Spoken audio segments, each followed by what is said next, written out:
Behind closed doors, the Freemasons were free to indulge in the secret rites and rituals handed down to them by their ancestors, and these became the basis of their levels of membership, called degrees.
Politicians funded by the Masons promoted the Masonic ideology.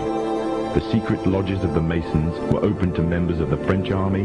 High-ranking officers and generals were indoctrinated to the Freemasons' way of thinking. With the people, the politicians, and the military of France under Masonic control, the Masons could finally strike. Freemasonry has worked in a hidden but constant manner to prepare the revolution.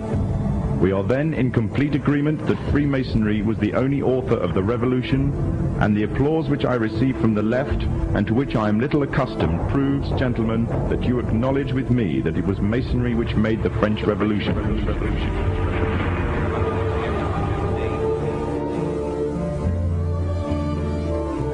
When the so-called founding fathers of America landed on Plymouth Rock, not only did they bring with them disfranchised people, they also brought the Freemasonic elements of Europe. The injustices which the fathers of America were escaping from in Europe was also to be found in the new land, in the form of a tyrannical British regime. In order to gain complete dominance of the new state, the Masons used the same methods to gain control of France. Although the British monarchy was run by the Masons, the American War of Independence was a necessary action, and the people involved in the war were expendable for the Masons to fulfill their dream. Emotions of the people were manipulated into anger, and just like France, anger turned into war.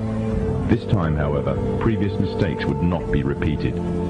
The near defeat the Masons faced against Napoleon and his army in Europe taught the Masons a lesson. Any forthcoming leaders of the resistance must follow the Masonic agenda. The best way to do this was to ensure the leader himself was a Mason, and the leader who took the war to the British was none other than George Washington. On the 4th of July 1776, the Declaration of Independence was made.